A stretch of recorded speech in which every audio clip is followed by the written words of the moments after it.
윈스턴은 좀 일찍 왔다. 오는 여정에는 어려움이 전혀 없었고 그녀는 분명히 경험이 많은 것 같아서 보통 때보다 겁이 덜 났다. 아마도 안전한 곳을 찾는 일이라면 그녀를 신뢰해도 좋을 것이다. 일반적으로 런던보다 시골이 훨씬 더 안전하다고 생각할 수는 없었다. 물론 텔레스크린은 없었다. 하지만 늘 마이크가 숨어 있을 위험이 있었는데 마이크는 사람의 목소리를 감청해 식별할 수도 있었다. 그 밖에도 주의를 끌지 않고 홀로 여행하는 것이 쉽지 않았다. 100km 이내의 거리는 여행 허가를 받을 필요가 없지만 때때로 경찰 순찰대가 기차역 주변을 서성거렸고 그들이 그곳에서 당원을 발견하면 누구나 서류를 조사하고 난처한 질문을 했다. 그러나 경찰 순찰대는 전혀 나타나지 않았다. 그래도 역에서 걸어오는 길에 그는 조심스럽게 뒤돌아보며 미행하는 사람이 없다는 것을 확인했다. 기차는 노동자들로 만원이었다. 그들은 여름 같은 날씨 때문에 축제 같은 기분이었다. 그가 탄 나무로 된 좌석이 있는 객차에는 치아가 없는 할머니에서 한 달 된 갓난아기에 이르기까지 한 대가족이 넘칠 정도로 가득 타고 있었다. 그들은 시골에 있는 인척들과 오후를 지내러 그리고 아무 거리낌 없이 암시장 버터를 좀 사기 위해 시골로 가는 길이라고 윈스턴에게 설명했다. 오솔길이 넓어졌고 그리고 1분 안에 그는 그녀가 말해주었던 길에 이르렀다. 그 길은 덤불숲 사이로 들어가는 가축의 통로에 불과했다. 시계는 없었지만 아직 15시는 되지 않았다. 바닥에 블루벨 꽃들이 얼마나 많은지 그는 그 꽃들을 밟지 않을 수 없었다. 그는 무릎을 꿇고 블루벨을 몇 송이 꺾기 시작했다.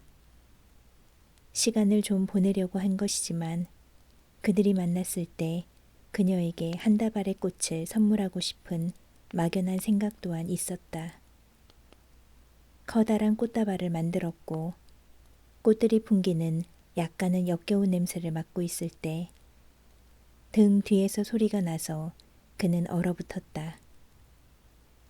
명백히 나뭇가지 위를 밟는 발자국 소리였다. 그는 계속 블루벨을 땄다. 그것이 그가 할 수 있는 최선이었다. 그녀일 수도 있었고 아니면 그가 결국 미행당했을 수도 있었다. 주위를 둘러보는 것은 죄의식을 보이는 것이어서 그는 블루벨만 따고 또 땄다. 손 하나가 가볍게 그의 어깨에 놓였다. 그는 위를 쳐다보았다. 그녀였다. 그녀는 고개를 가로저었다. 분명히 침묵을 지켜야만 한다는 경고였다. 그녀는 덤불을 가르고 좁은 길을 따라서 그를 재빨리 숲으로 이끌었다. 분명히 그녀는 그 길을 전에 갔었던 적이 있었을 것이다. 왜냐하면 마치 습관처럼 늪 웅덩이들을 피했기 때문이다. 아직도 꽃다발을 가슴에 안은 채 윈스턴은 그녀를 따라갔다. 그는 처음에는 안도감을 느꼈다. 그러나 앞에서 걸어가는 꽉 조인 진홍색 허리띠가 엉덩이의 곡선을 아름답게 드러내주는 튼튼하고 날씬한 몸을 바라보면서 무겁게 짓누르는 열등감을 느꼈다. 지금이라도 뒤돌아서서 자신을 바라본다면 그녀가 결국 이 만남에서 손을 떼게 될 것 같았다. 대기의 달콤함과 초록색 나뭇잎들이 그를 주춤거리게 했다. 5월의 햇빛을 받으며 기차역에서 걸어오는 길에 그는 이미 자신이 더럽고 누렇게 떴다고 느꼈었다. 피부의 땅구멍마다 런던의 매연 먼지가 낀 실내 인간이라고 느꼈었다. 지금까지 그녀가 야외에서 대낮에 그를 본 적이 한 번도 없었을 거라는 생각이 들었다. 그녀가 이야기했던 쓰러진 나무에 이르렀을 때 그녀는 깡충깡충 뛰어가 힘을 써서 덤불을 갈라놓았다. 그 안에 빈터가 있을 것 같지 않았지만 윈스턴이 그녀를 따라갔을 때 뜻밖에도 자연적으로 생긴 빈터가 그곳에 있는 것을 보았다. 키가 큰 어린 나무들이 둘러싸고 있어서 풀이 무성한 작고 둥그런 언덕을 밖에서는 전혀 볼 수 없었다. 그녀는 걸음을 멈추고 돌아섰다. 다 왔어요. 그녀가 말했다. 그는 몇 걸음 떨어져 그녀와 마주 서 있었다. 아직은 감히 그녀에게 더 가까이 갈 수 없었다. 오솔길에서는 아무 말도 하고 싶지 않았어요. 그녀가 말을 이었다. 마이크가 그곳에 숨겨져 있을지도 몰라서요. 거기에 있다고 생각하지는 않지만 있을 수도 있어요. 목소리를 인지하는 비열한 놈 중 하나가 있을 가능성이 항상 있어요. 여기서는 우린 안전해요. 아직도 그녀에게 접근할 용기가 없었다. 우리 여기서는 안전해요? 그는 바보스럽게 되물었다. 네, 나무들을 보세요. 작은 물풀의 나무들이었다. 언젠가 벌목된 나무들이 다시 돋아나와서 장대의 숲을 이루었는데 그 나무들 가운데 사람의 팔목보다 더 굵은 것은 하나도 없었다. 마이크를 숨겨놓을 만큼 큰 나무가 하나도 없어요. 게다가 나는 전에 여기에 와보았어요. 그들은 대화만 나누고 있었다. 이제야 그는 간신히 그녀에게 좀 더 다가갈 수 있었다. 그가 왜 그렇게 더디게 행동하는지 의아해하는 것처럼 희미하게 아이러니컬한 미소를 머금은 채 그녀는 그의 앞에 똑바로 서 있었다. 블루베리 폭포처럼 땅으로 떨어졌다. 그 꽃들은 스스로 떨어진 것 같았다. 그는 그녀의 손을 잡았다. 그는 말했다. 지금 이 순간까지 나는 당신의 눈동자가 무슨 색인지 알지 못했다는 것을 믿을 수 있겠어요? 그녀의 눈동자는 연한 갈색이고 속눈썹은 짙은 검은색이라는 걸 그는 깨달았다. 이제 내가 정말 어떻게 생겼는지 보았는데 그래도 여전히 나를 계속 바라보는 거 참을만 해요? 네, 편하게요. 나는 39세에다 떨쳐버릴 수 없는 아내가 있고 정맥류를 알아요. 의치가 5개랍니다. 아무래도 상관없어요. 다음 순간 누구의 행동이 먼저랄 수 없이 그녀는 그의 팔에 안겼다. 처음에는 그는 단순히 믿을 수 없다는 것 이외에는 아무런 느낌이 없었다. 젊은 몸이 그 자신의 몸에 밀착되었고 숱 많은 검은 머리카락이 그의 얼굴 가까이에 있었다. 그리고 그렇다. 실제로 그녀는 얼굴을 위쪽으로 쳐들었고 그는 크게 열린 붉은 입술에 입 맞추고 있었다. 그녀는 그의 목을 꽉 껴안고서 그를 내 사랑, 소중한 당신, 사랑하는 사람이라고 부르고 있었다.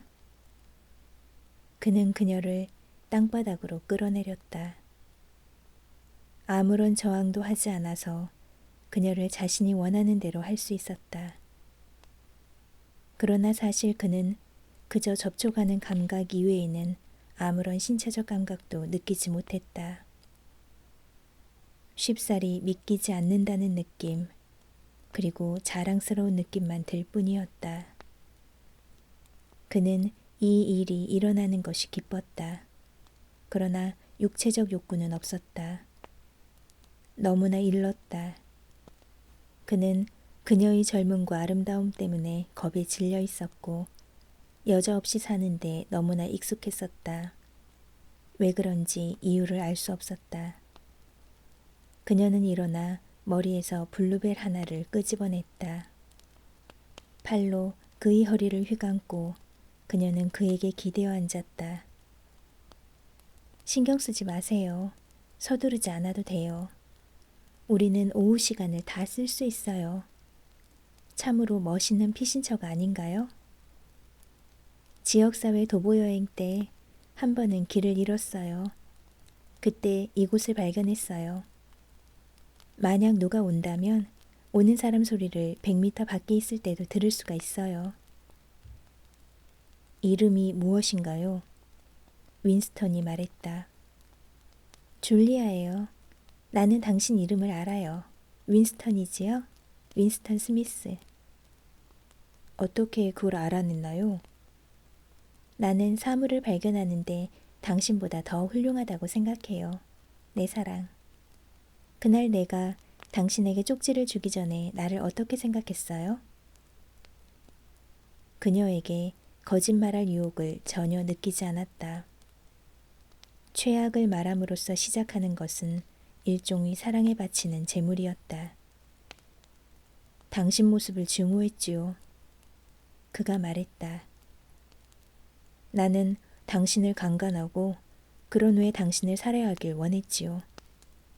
2주 전에는 자갈돌로 당신의 머리통을 깨버릴 생각을 진지하게 했어요. 정말 알고 싶다면 말하겠어요. 나는 당신이 사상경찰과 관계가 있다고 생각했어요. 분명히 자신의 위장술이 탁월하다는 칭찬을 하는 것이라고 이 말을 받아들이며 줄리아는 즐겁게 웃었다. 사상경찰은 아니에요. 정말 그렇게 생각하신 건 아니죠? 글쎄, 아마 정확하게 그렇게 생각한 건 아니었겠죠. 그러나 아시잖아요.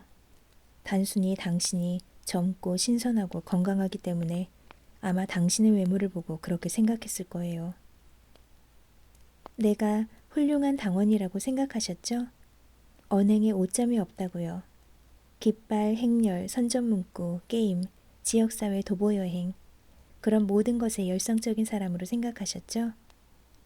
만약 약간의 기회라도 있으면 내가 당신을 사상범죄자로 고발해서 죽임을 당하게 할 거라고 생각했죠? 그래요. 뭐 그런 식이죠. 많은 젊은 여성들이 그렇죠. 아시잖아요. 그렇게 생각하도록 만든 건 이 괘씸한 물건이군요. 청년 성반대연맹의 진홍색 허리띠를 벗어내 나뭇가지 속으로 던지면서 그녀가 말했다.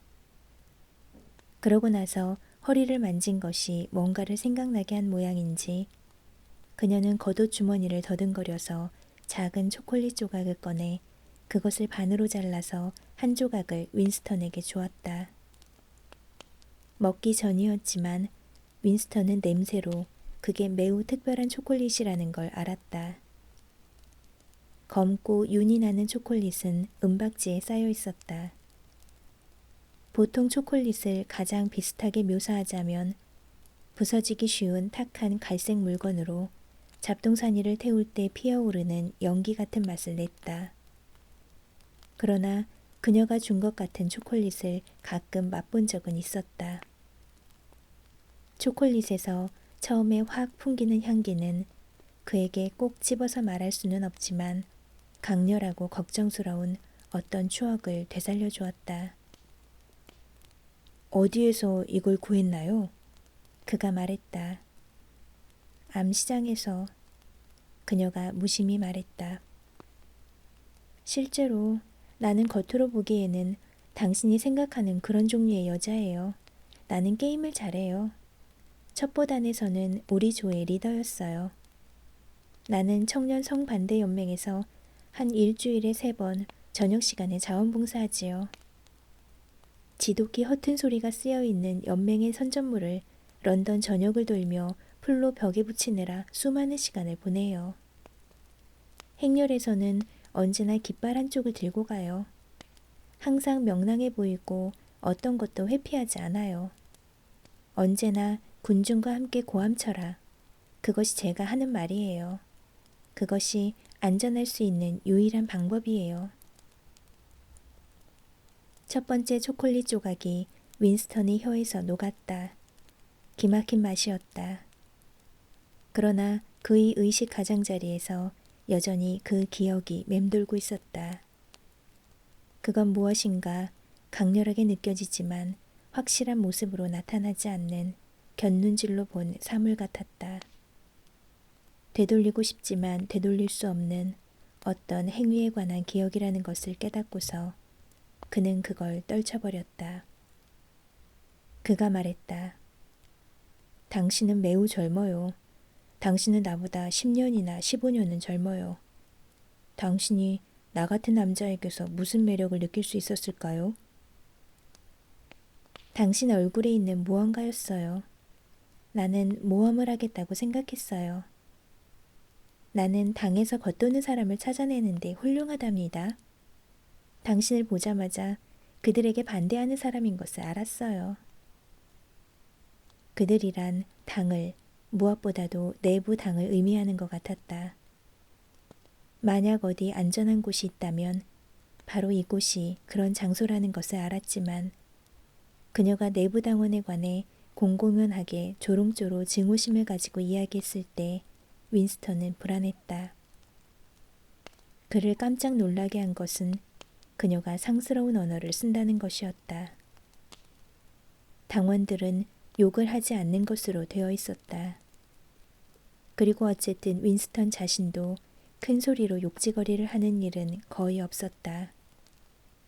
그러나 줄리아는 당, 그리고 특히 내부 당을 언급할 때마다 흠뻑 젖은 뒷골목에서나 볼 수 있는 백묵으로 낙서된 부류의 상스러운 말을 사용했다.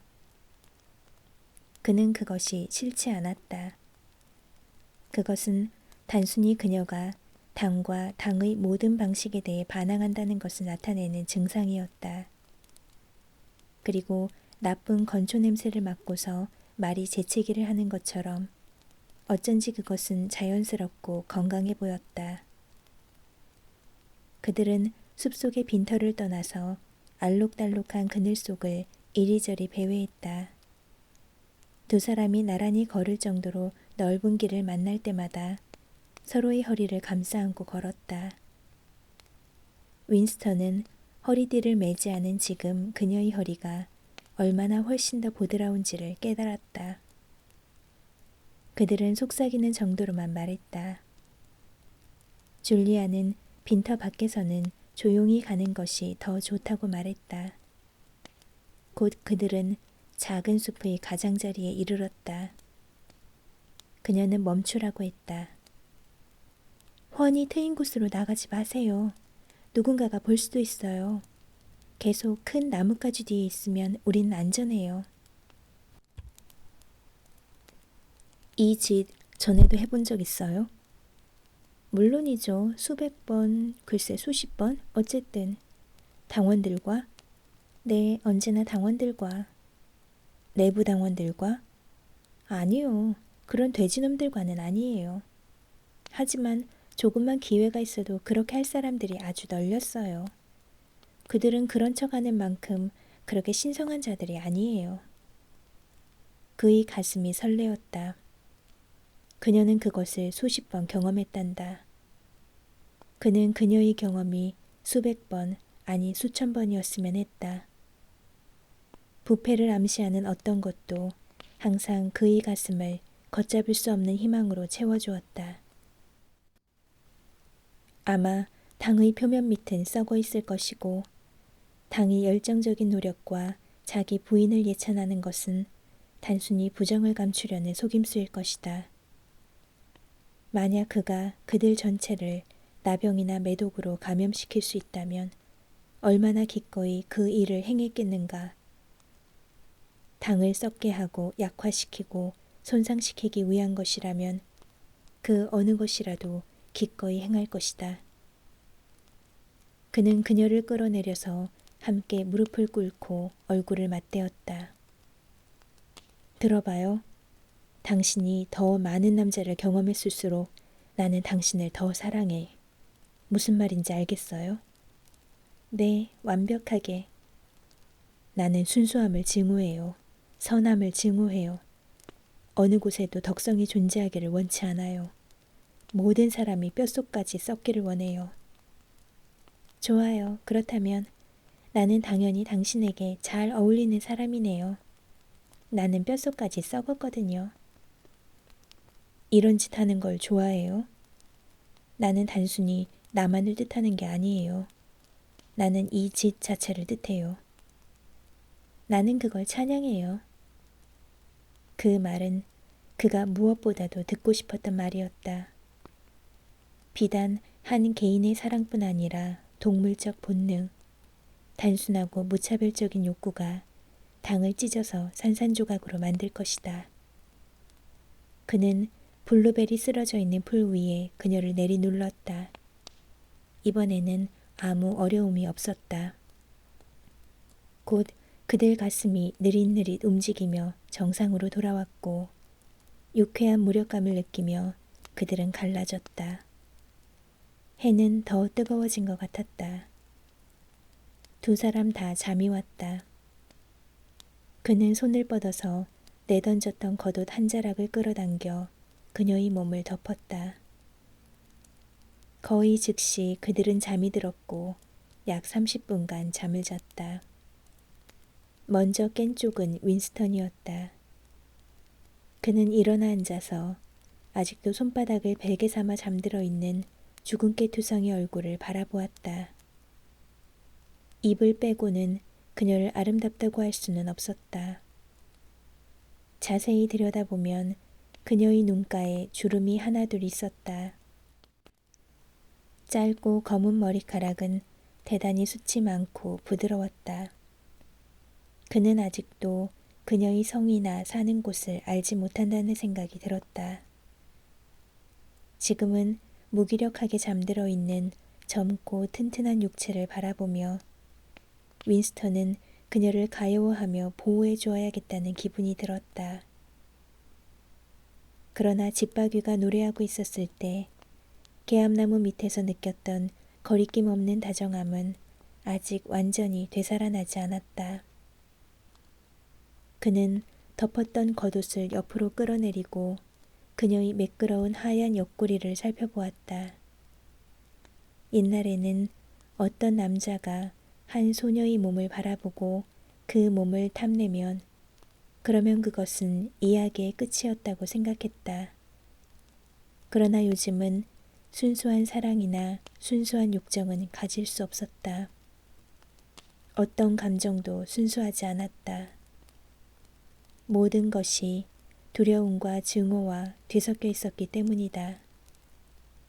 그들의 포옹은 전투였고 절정은 승리였다. 그것은 당에 가하는 일격이었다. 그것은 정치적 행위였다.